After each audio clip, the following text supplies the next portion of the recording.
বন্ধু বান্ধৱীসকল, আজি হাঁহৰ মাংস বনাম। এয়া হাঁহৰ মাংস আৰু এইটো জহা কোমোৰা।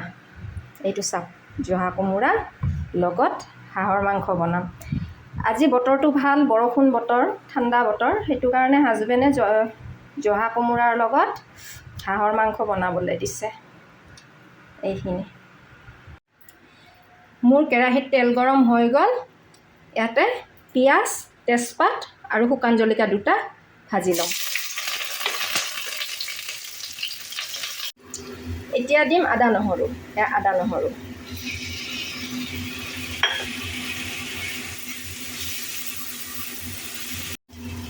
এতিয়া দিম মই মাংস।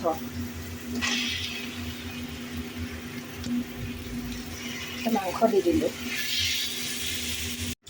এতিয়া দিম মই ইয়াতে মছলা। মই মছলা লৈছোঁ জিৰা, ধনিয়া, ৰেড চিলি পাউডাৰ আৰু এইপিনে হালধি আৰু নিমখ। মই এইখিনি দি দিম। মই একেলগতে লৈ লৈছোঁ। এতিয়া মই মাংসখিনি বহুত টাইম ভাজিব লাগিব। হাঁহৰ মাংস যিমানে ভাজিব সিমানে সোৱাদ হয়, বহুত ভাজিব লাগে। এতিয়া জুইটো কমাই লৈছোঁ, লৈ এতিয়া মই মাংসখিনি ধুনীয়াকৈ শেষতে ভাজি ল'ম। এতিয়া ইয়াত মই কোমোৰাখিনি দিম।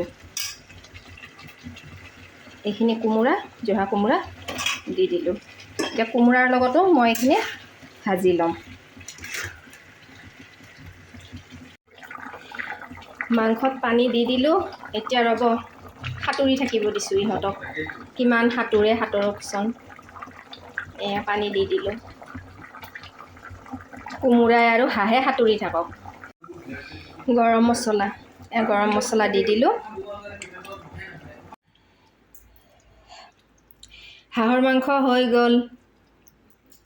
এয়া চাওক, দেখাই দিছোঁ আপোনালোকক। কেৰাহীতে দেখাই দিছোঁ, আজি আৰু উলিয়াই নেদেখুৱাওঁ। হাঁহে আৰু কোমোৰাই সাঁতুৰি মেলি একদম ধুনীয়াকৈ এয়া হৈ গ'ল।